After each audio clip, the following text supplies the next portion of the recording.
बहुत ही इंपॉर्टेंट खबर आ रही है साहब हमारे पड़ोसी देश नेपाल से। नेपाल के अंदर खबर यह आ रही है कि साहब नेपाल की बॉर्डर पर कब्जा कर लिया है चीन ने। अब यह खबर तो साहब आपने ऐसी मिलती जुलती खबर पहले भी पढ़ाई थी हमें, बिल्कुल सही सोच रहे हैं आप। हमने लास्ट ईयर सितंबर में भी यह खबर आपको पढ़ाई थी, जिसमें मैंने आपको बताया था कि नेपाल की सीमा जो कि 1400 किलोमीटर के आसपास लगती है चीन से, ठीक है ना। तो यह तथ्यात्मक जानकारी आपको पता होनी चाहिए। उस बॉर्डर के ऊपर बहुत से स्थानों पर चीन के द्वारा कब्जा कर लिया गया था। यह खबर सितंबर में भी आई थी लास्ट ईयर। मैं सारे तथ्यात्मक जानकारी आपसे साझा करूंगा, मैंने भी पढ़ाया था यह भी बताऊंगा। साथ में जो आज हम जानकारी आपके साथ साझा कर रहे हैं वो ये है कि नेपाल सरकार को जब सितंबर में यह बताया गया था कि आपकी किसी जगह पर चीन ने कब्जा कर लिया है, तो नेपाल सरकार ने उस समय यह कहा था कि हम मीडिया रिपोर्ट्स पर यकीन नहीं करते, हम अपनी टीम भेजेंगे सरकारी लोगों की, जिसमें अधिकारी होंगे, कृषि वैज्ञानिक होंगे, सभी लोग होंगे। वो टीम जाएगी, वहां का मुआयना करेगी, आकर के रिपोर्ट सौंपेगी। लेकिन साहब लास्ट ईयर सितंबर की जो रिपोर्ट थी, वो टीम गई भी, वहां पर मुआयना भी किया, सारी जानकारी भी ले आई, लेकिन सरकार ने वो जानकारी किसी को नहीं दी कि साहब उस रिपोर्ट के अंदर जो टीम वहां गई उसमें क्या चीज निकल करके आई। ये सरकार ने किसी को नहीं बताया। लेकिन बीबीसी, जो कि पत्रकारिता के लिए आप लोग जानते हैं, ब्रिटिश ब्रॉडकास्टिंग कंपनी, इस न्यूज मीडिया ने इस रिपोर्ट को लीक कर दिया। यानी कि ये अंदर से ऑफिस में से कहीं इस रिपोर्ट को निकाल लाई और ये पता लगाई, सबको बता दी कि जनाब ये नेपाल सरकार ने अपनी रिपोर्ट में भी पता लगा लिया है कि हां हमारे एक क्षेत्र के ऊपर चीन का कब्जा हो गया है।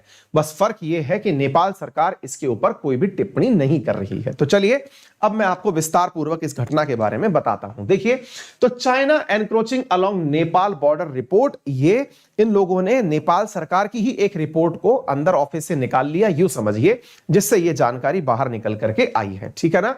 तो China encroached into Nepal territory, ये रिपोर्ट्स के माध्यम से जानकारी पता चली है। अब चलते हैं थोड़ा इतिहास में कि कहां से सबसे पहले यह जानकारी बाहर आई थी। साथियों, बात है सितंबर 29, 2021 की, जब नेपाल का यूथ प्रोटेस्ट कर रहा था काठमांडू में चाइनीज लैंड एनक्रोचमेंट के खिलाफ। साथियों, यह न्यूज मैं आपको दिखाना चाहूंगा। आपने यही दृश्य मेरे द्वारा पढ़ाया भी गया है, आप लोगों ने वो न्यूज भी देखी होगी। हमने भी अपने सेशंस में इस न्यूज को काफी ज्यादा कवर किया था। आप में से बहुत सारे लोगों को मैंने बताया था कि नेपाल के अंदर एक बॉर्डर एरिया पर चीन का एनक्रोचमेंट हो गया है।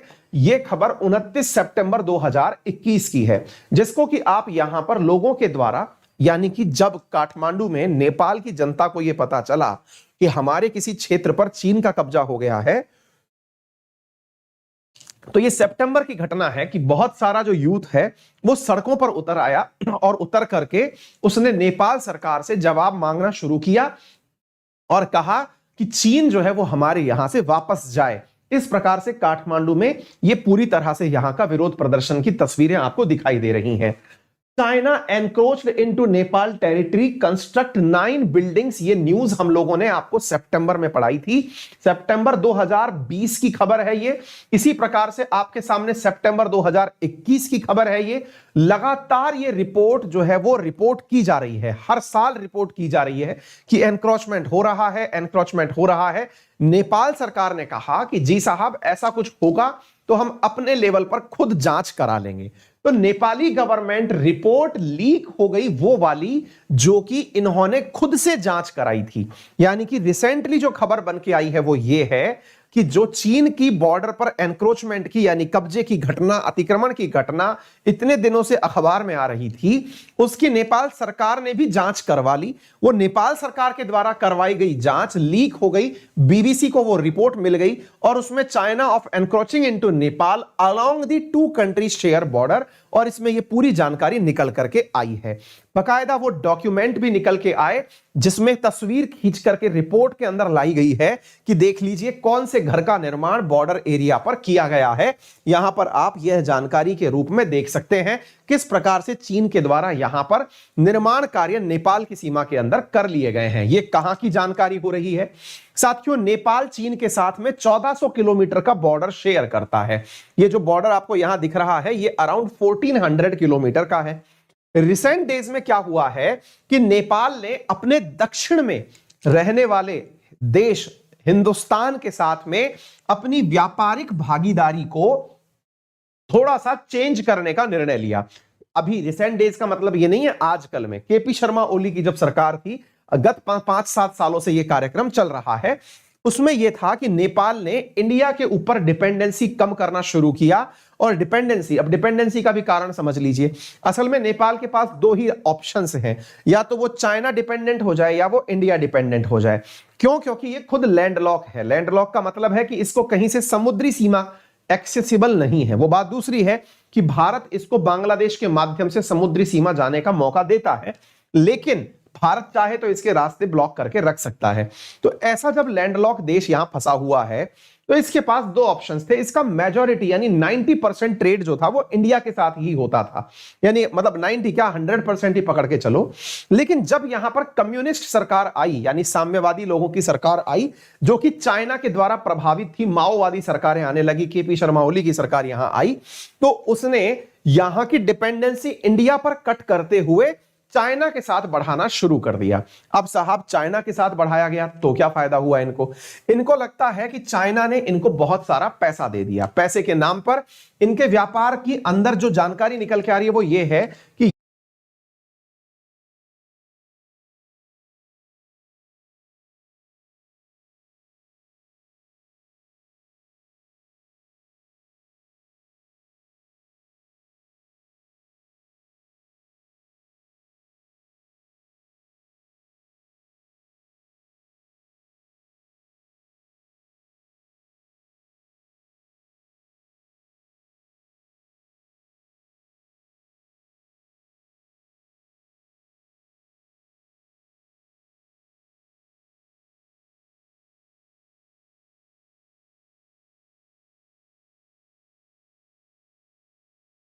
All clear?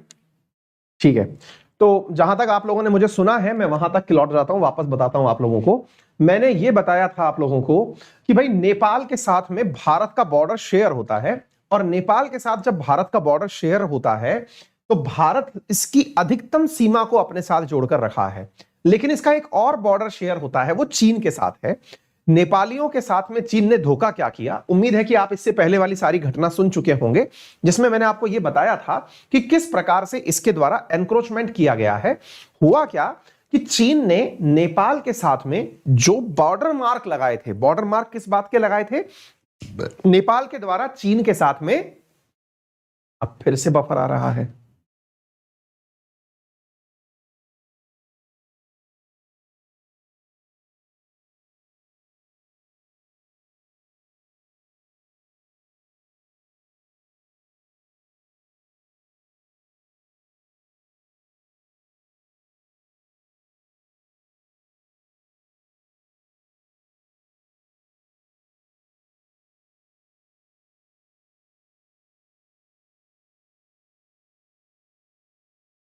अभी तो सही चल रहा है यार सब कुछ।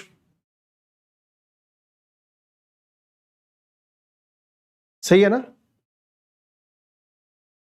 पूरा इशू बर्बाद हो गया यार।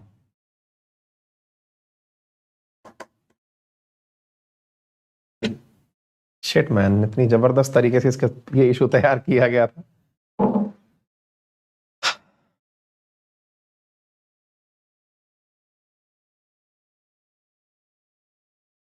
चलें दोबारा से कोशिश करते हैं।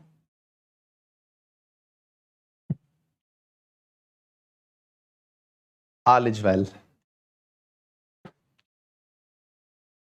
हाँ जी फिर से शुरू करते हैं। साहब बताना हम ये चाह रहे थे कि नेपाल के साथ में जो कार्यक्रम हुआ उसमें चीन ने नेपाल के साथ बॉर्डर एरिया पर किस प्रकार से क्लैश किया, ये हमने आपको बता दिया। हमने ये बताने का प्रयास किया कि किस प्रकार से चीन ने नेपाल के बॉर्डर में एक निर्माण कार्य कर लिया। ठीक है, यहां तक होपफुली आप सबने सुन लिया होगा। फिर मैंने आपसे यह कहा कि नेपाल के दो सीमाधारी क्षेत्र हैं। एक तरफ चीन सीमा रखता है 1400 किलोमीटर की, और वहीं दूसरी तरफ जो है इंडिया जो है वो सीमा क्षेत्र साझा करता है।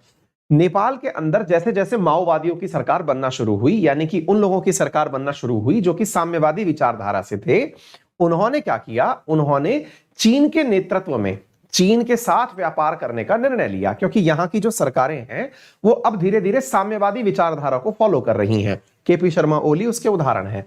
तो नेपाल ने चीन के साथ व्यापार करना शुरू किया। व्यापार बढ़ते बढ़ते यहां पर तातापानी लिपिंग करके एक बॉर्डर है, जैसे वाघा बॉर्डर है ऐसे इनके यहां पर भी है, जहां से एक साल में अब लगभग $150 मिलियन, $140 मिलियन का व्यापार हो रहा है। उम्मीद है आप सबने ये जानकारी सुन ली होगी। इन दोनों के बीच में जो बॉर्डर्स हैं वो बॉर्डर्स जो हैं उन पर फेंसिंग नहीं हो रखी है। फेंसिंग बोले तो तार नहीं बंधा हुआ है। तो क्या है, इनके यहां पर जो बॉर्डर्स हैं वहां पर पत्थर लगा रखे हैं। पत्थर वैसे ही लगा रखे हैं जैसे आपने देखा होगा अपने जब प्लॉट्स लेते हैं तब जब दो प्लॉट होते हैं, कहीं पे भी आपने देखा होगा, अपने खेत हो या प्लॉट हो, वहां पर एक दूसरी जगह से डिफरेंशिएट करने के लिए केवल एक पत्थर गाड़ देते हैं, जिससे यह पता चलता है कि एक तरफ आपका क्षेत्र है, एक तरफ हमारा क्षेत्र है। ठीक है, ऐसे ही इन लोगों ने यहां पर बॉर्डर पर कुछ कुछ डिस्टेंस में पत्थर गाड़ रखे थे। किसने? नेपालियों ने। ठीक है, तो नेपालियों ने जो पत्थर गाड़ रखे थे, उन पत्थरों के बारे में खबर यह पता चली कि नेपाल की सरकार ने खुद से अपने द्वारा एक टीम भेजी। कहां भेजी? हुमला नाम से डिस्ट्रिक्ट पर भेजी। हुमला नाम से डिस्ट्रिक्ट पर क्यों भेजी? क्योंकि हुमला से ही रिपोर्ट आई थी कि यहां पर सबसे ज्यादा एनक्रोचमेंट हुआ है। तो हुमला नाम के क्षेत्र में इनके द्वारा अपनी टीम भेजी गई। टीम भेजी गई तो यह जानकारी पता चली कि चीनियों ने उनके पत्थर उखाड़ करके नेपालियों की तरफ गाड़ दिए। यानी कि एक तरह से यूं समझिए कि यहां पर बॉर्डर जो था, वो बॉर्डर पर ये जो लगे हुए पत्थर थे, इनको सरका दिया गया है अंदर की तरफ। लेकिन सरकार ने यह जानकारी पब्लिक डोमेन में नहीं रखी। यह जानकारी बीबीसी ने खुद से उनके दस्तावेज कहीं से निकलवा करके पता की है कि उनकी जांच रिपोर्ट में क्या पता चला था। तो पता चला कि पत्थर सरका दिए गए, सरका करके उस जगह पर इन्होंने अपना निर्माण कार्य कर लिया। कहां से रिपोर्ट आई है? हुमला नाम की जगह से। हुमला क्यों फेमस है, किस काम के लिए फेमस है, तो मैं अब आपको वो बताता हूं। असल में अगर आप नॉर्थ की तरफ देखें हुमला के, तो आपको पता चलता है कि यहां पर माउंट कैलाश है।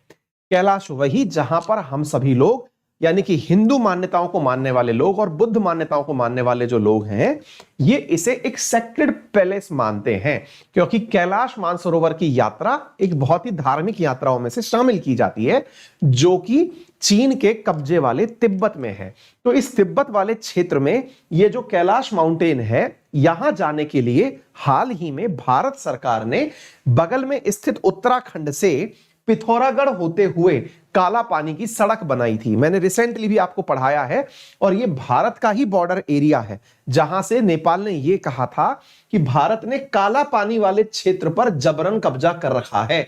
यह नेपाल ने हमारे बारे में कहा था। तो अब कंसेप्ट यह है कि भारत जाना चाहता है कैलाश मानसरोवर की यात्रा पर। हम में से बहुत से लोग जाते हैं। चीनी इस यात्रा में यहां से जाने वाले लोगों को यहां तक पहुंचाने के नाम पर टूरिज्म का जो खर्चा होते हैं वो लेते हैं। लेकिन इस क्षेत्र का फायदा उठाते हुए, क्योंकि नेपाल ने निश्चित ही चीनियों से यह आग्रह किया होगा कि भारत जब काला पानी तक आ गया है तो भारत हमारे क्षेत्र को कब्जा कर रहा है। और आपको मालूम होगा, इतिहास में हम वेलेजली के द्वारा सहायक संधि पढ़ते आए हैं। सहायक संधि बोले तो हम लोग पढ़ते आए हैं, वेलेजली किया करता था ऐसी संधियां जिसमें वो किसी भी ऐसे देश को या राज्य को पकड़ लेता था जो कि तुलनात्मक रूप से डरा हुआ होता था, और वहां पर अपनी सेना रखकर बोलता था कि अब मैं आपकी हिफाजत करूंगा। और यही कहते हुए भारत में अंग्रेजों ने अपनी सहायक संधि के माध्यम से पूरे भारत पर कब्जा कर लिया था। औपनिवेशिक काल में चीनियों ने नेपालियों के साथ यही किया होगा, ऐसा मैं मानता हूं। क्यों? क्योंकि हुमला का जो लोकेशन है वो बिल्कुल वही है जहां पर भारत से नेपाल को इन दिनों डर लग रहा है। नेपाल को डर किस बात का लग रहा है कि काला पानी क्षेत्र में भारत आ चुका है, हुमला उसी क्षेत्र में है। तो अब इन्होंने चीनियों से अपना दर्द शेयर किया होगा कि साहब ऐसे ऐसे इंडिया वाले जो हैं वो हमारे क्षेत्र को दबाकर बैठ गए हैं, जबकि वास्तविकता में ऐसा है नहीं। हम लोग तो ये मानते ही हैं कि भाई जो नदी है, उस नदी से, काली रिवर से, एक तरफ का क्षेत्र हमारा है, दूसरी तरफ का आपका है। लेकिन फिर भी जो भी रहा हो, वर्तमान में यहां पर चीनी सेना जो है वो अपने बंकर बनाकर अंदर बैठ गई है। अब जो हुआ उसके बारे में चीनियों ने, ना तो चीनियों ने बताया किसी को और ना ही नेपालियों ने किसी को बताया। नेपालियों ने जांच पूरी करा ली, लेकिन पूरी कराने के बाद पब्लिक डोमेन में नहीं रखी, लेकिन अखबार वालों ने वो रिपोर्ट निकाल करके सबके सामने रख दी। ये है पूरी की पूरी न्यूज जो आज के सेशन में हमने आप लोगों को पढ़ाई। ठीक है ना? तो उम्मीद है कि आप सभी साथी इस न्यूज को सुन लिए होंगे, समझ लिए होंगे। अच्छा, इसके अलावा मैं आपको यहां पर बताना चाहूंगा कि नेपाल और चीन के बीच में ऑलरेडी एक सीमा समझौता हो रखा है, जो समझौता 1963 के अंदर किया गया था, जिसे Sino Nepali treaty of peace and friendship के नाम से जाना जाता है। ठीक है ना।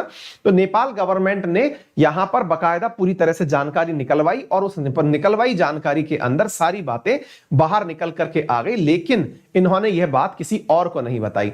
असल में क्या है कि कैलाश माउंटेन से जस्ट पहले नेपाल की सीमा में भी एक सेक्रेड प्लेस है, धार्मिक स्थल है, जहां पर सब लोग जाना चाहते हैं। उसका नाम लालुंगजोंग है। तो नेपाल के काफी लोग इस लालुंगजोंग नामक स्थान पर जाना चाहते हैं। अब उस क्षेत्र पर जाने के लिए भी चीनियों से परमिशन लेकर के जानी पड़ रही है, ऐसा इस रिपोर्ट के हवाले से निकल करके सारी चीजें आई हैं। अब आप पूछेंगे कि एक बात बताइए कि इस बात के अंदर, इस बात को जानने के बाद में नेपाल ने किस प्रकार से रिएक्ट किया। तो देखिए, नेपाल की सरकार में जो इस समय बैठे हुए लोग हैं वो तो कुछ भी रिएक्ट अब कर नहीं रहे हैं। Following the publication of leaked report, Nepali communication minister, यह नाम है इनका, ज्ञानेंद्र बहादुर कर्की, उन्होंने कहा है कि अगर हमारे पड़ोसियों के साथ में हमारी कोई भी बॉर्डर इश्यूज हैं तो हम उनके साथ में उन्हें डिप्लोमेटिकली सॉल्व करना चाहेंगे। कहने का अर्थ यह हुआ, इनके कम्युनिकेशन मिनिस्टर से पूछा गया कि सर आपके जगह पर कब्जा कर दिया है किसी ने, ये रिसेंटली पता चला है, तो आप क्या कहेंगे। तो कम्युनिकेशन मिनिस्टर ने कहा कि हम ऐसी स्थिति पर कोई बयान नहीं देना चाहते, हम कूटनीतिक रूप से बातचीत करके इसके जवाब अपने आप दे देंगे। तो पड़ोसी नेपाल के केवल दो ही हैं, एक तरफ भारत है, एक तरफ चीन है। तो नेपाल की यह बात आपको समझ में आ जानी चाहिए। आइदर विद इंडिया और with China, if there are any issue at our border we will resolve them through diplomatic means. हालांकि पहली बार इन्होंने कोई समझदारी की बात की है, अदरवाइज ये कोई ना कोई, मतलब नेपाल की सरकार वाले कुछ ना कुछ ऐसी बातें बोलते आए हैं जैसे कि किसी को धमका रहे हो। हालांकि चीन का मसला है तो धमकाने की स्थिति इनके पास बची भी नहीं है। अच्छा, फिर नेपाल की जनता कैसे रिएक्ट कर रही है। तो नेपाल के अंदर जैसे अपने यहां पर मतलब ऑर्गेनाइजेशंस होते हैं ना, कुछ ग्रुप होते हैं, किसान संघ हुआ, फलाना ऐसे ऐसे, मतलब छात्र संघ हुआ, किसान संघ हुआ, या फिर ऐसे। तो ऐसे ही नेपाल के अंदर नेपाल की एक सिविल बॉडी है जिसका नाम है एकता मंच। उस राष्ट्रीय एकता मंच ने यूनाइटेड नेशंस का जो नेपाल के अंदर ऑफिस है वहां जाकर बकायदा एक लेटर सौंपा है। इधर देखिए, इनके द्वारा यूएन के पास में चाइनीज एनक्रोचमेंट के खिलाफ यूएन को एक लेटर सौंपा गया है बकायदा। और यह लेटर, ये रहा 7 फरवरी का लेटर है, जिसको हम यहां पर दिखा सकते हैं, जिसमें इस एकता मंच ने अपने द्वारा उस लेटर में लिखकर कहा है, appeal to the international community to intervene and prevent the Chinese from intruding on Nepal territory. यानी कि अगर यह बात केवल मीडिया तक रहती तो समझ में आता, लेकिन अब नेपाल की जो जनता है वो भी इस विषय के ऊपर काफी मुखर होकर के सामने आ रही है। आप इस लेटर का टाइटल पढ़ सकते हैं, इंटरनेशनल कम्युनिटी से हम निवेदन करते हैं, यूएन के ऑफिस में दिया गया लेटर है ये, कि साहब हमारे अंदर जो चाइना के द्वारा कब्जा किया गया है उस पर आप लोग हस्तक्षेप करें। ऐसा यहां के जो राष्ट्रीय एकता अभियान करके जो सिविल बॉडी है उसके द्वारा यह कहा गया है। और बकायदा यहां पर यह जानकारी भी दी गई है कि साहब कौन से पिलर से लेके कौन से पिलर के बीच में कारनामा हुआ है। Pillar number 5 clause 2 and the middle of the kit खोला जो है उसके साथ में इन्होंने खेला कर दिया है। ऐसा यहां पर रिपोर्ट्स के माध्यम से निकल करके आया है। वो पत्थर कैसे होते हैं, तो वो पत्थर इस प्रकार के होते हैं और चीनियों ने इन्हीं पत्थरों को उखाड़ के, जैसे यहां से उखाड़ा और थोड़ा आगे जाके यहां गाड़ दिया। कुछ इस प्रकार का कारनामा इस पत्थर के साथ हुआ है। कुछ ऐसे ही बॉर्डर्स पर पत्थर लगा के कारनामे किए हुए थे नेपाल वालों ने, बॉर्डर पर फेंसिंग नहीं की हुई थी। और तो और अब चीनियों ने इस बॉर्डर को सरक जाने के बाद में वहां पर फेंसिंग और कर दी कि यहीं तक था बॉर्डर। तो ये हुआ है सारा कारनामा। अब आप पूछेंगे चीन ने क्या तरह से रिप्लाई किया है इस बार में। हाँ जी, तो साहब एक बार सभी साथियों से निवेदन है कि सेशन को एक बार शेयर कर दीजिए। निवेदन इसलिए किया जा रहा है क्योंकि सेशन के दौरान बीच में इंटरनेट का इशू हुआ था, जिस कारण से आप क्लास नहीं देख पाए कंटिन्यूटी में। तो एक बार सभी साथियों को जो मतलब लाइव थे एक बार पुनः शेयर कर दें ताकि वो इस सेशन में पुनः उपस्थित हो सकें। अदरवाइज वो ये सोचेंगे कि सेशन नहीं चल रहा है ना। हाँ जी, तो अब चीन इस पर कैसे रिप्लाई किया। भाई सबके अपने अपने स्टैंड होंगे, नेपाल का अपना स्टैंड है, चीन का अपना स्टैंड है, और चीन का जो भी स्टैंड है वो चीन के अखबार के माध्यम से निकल के आएगा। चीन का अखबार कौन सा है? Global times. ग्लोबल टाइम्स लिखता है कि बीबीसी जो है वो चाइना नेपाल बॉर्डर डिस्प्यूट में केवल एक हाइप क्रिएट कर रही है, एक गजब मतलब गलत प्रकार का हमारे खिलाफ कैंपेन कर रही है। बीबीसी के खिलाफ चाइनीज ऐसा क्यों बोलते हैं, यानी बीबीसी को उन्होंने टारगेट क्यों किया? भाई ग्लोबल टाइम्स ने किसी अखबार के बारे में ऐसा क्यों कहा जिसने ये रिपोर्ट निकाली है? इसके बारे में भी सुन लो। मैंने आपको याद हो तो लास्ट ईयर यानी 2021 के एंड में पढ़ाया था कि बीबीसी को चीन के अंदर एंट्री बैन कर दी गई है, क्योंकि बीबीसी कोरोना की जांच करते समय जब सारे तथ्य जुटा रहा था तो चाइनीज को लगा कि ये सारे की सारी जानकारी जुटा करके दुनिया के सामने बता देगा। ऐसी स्थिति में चाइनीज सरकार ने बीबीसी को चीन में बैन कर दिया। अब चीन में बीबीसी तो बैन है, लेकिन बीबीसी बैन भले ही अंदर जाने के लिए हो, यानी कि उसके रिपोर्टर्स अंदर एंट्री ना करते हो, लेकिन इसकी पत्रकारिता अभी भी चल रही है और सारी की सारी न्यूज ये निकाल के लाता भी है। ऐसी स्थिति में बीबीसी जो रिपोर्ट लेकर के आया, उस रिपोर्ट से चाइना का ग्लोबल टाइम्स कह रहा है कि चूंकि हमने इनको बैन किया हुआ है, इसलिए हमारे खिलाफ ये लोगों को भड़काने का काम कर रहे हैं। ये भारत के लिए कुछ नहीं बोलेंगे, जबकि भारत ने भी बहुत कुछ नेपाल के साथ किया हुआ है, ऐसा ग्लोबल टाइम्स के अंदर लिखा गया है। मैं आपको ग्लोबल टाइम्स की ही ये कटिंग दिखा रहा हूं। ग्लोबल टाइम्स इनका अंग्रेजी अखबार है, ये मत सोचिएगा कि मंदारिन भाषा में क्यों नहीं है, ये इन्हीं की भाषा में लिखा हुआ है। इसके अंदर इन्होंने कहा है कि भाई ये लोग जो है बकायदा इस माहौल को खराब करने का प्रयास कर रहे हैं, ऐसा कुछ भी नहीं है। ये सारी की सारी बातें इन्होंने लिखी हैं कि बीबीसी का तो एजेंडा ही है कि चीन के खिलाफ बात की जाए, जबकि वास्तविकता में ऐसा कुछ भी नहीं है। तो उम्मीद है आपको यह अंतरराष्ट्रीय विषय सभी के रेफरेंस में समझ में आ गया होगा, ठीक है ना? क्लियर हो गया होगा। अगर हो गया हो तो सेशन के साथ में एक शेयर का ऑप्शन जुड़ा हुआ है, शेयर कर दीजिए, और चैनल के अंदर सब्सक्राइब का ऑप्शन है, वीडियो के नीचे लाइक का ऑप्शन है, वो भी सब कर ही लीजिए, ठीक है? चलिए, रेफरल कोड अंकित 10 यूज कर सकते हैं। आज शाम को 7 बजे मेरा एसएससी का बैच है, अगर आप चाहें तो उसमें पढ़ सकते हैं। रेफरल कोड अंकित 10 लगाएं। यदि यूपीएससी कैटेगरी में कोर्स लेना चाहते हैं तो 4500 रुपीज का प्लस कॉम्बो पर ऑफ चल रहा है 16 तारीख तक, और यदि आप केवल प्लस कोर्स लेना चाहते हैं तो 2500 रुपए का ऑफ चल रहा है। यदि आप आइकॉनिक लेना चाहते हैं तो 22% का फ्लैट कॉम्बो पर ऑफ चल रहा है और 10% का एडुकेटर ऑफ चल रहा है। यानी आइकॉनिक का कॉम्बो जिसमें प्रीलिम्स, मेंस, ऑप्शनल तीनों चीजें 76,000 में आपको मिल रही हैं। आइकॉनिक का मतलब क्या होता है? जिसमें आपको पर्सनल गाइड अलग से मिलता है, प्रॉपर मेंस की टेस्ट प्लानिंग मिलती है, स्टडी प्लानर होता है, ओपन हाउस एडुकेटर मिलता है। यदि आप लोग अनअकैडमी के साथ जुड़कर पढ़ना चाहते हैं तो लोन फैसिलिटीज भी उपलब्ध हैं, जिसमें कि 0% इंटरेस्ट रेट के साथ में आप लोगों को कोर्स उपलब्ध करवाए जाते हैं। फिलहाल के लिए इतना ही। अपना ख्याल रखें, बड़ों का सम्मान करें, छोटों को प्यार दें, अपना व्यक्तित्व इस प्रकार से विकसित करें कि महिलाएं आपके साथ सुरक्षित महसूस करें। धन्यवाद।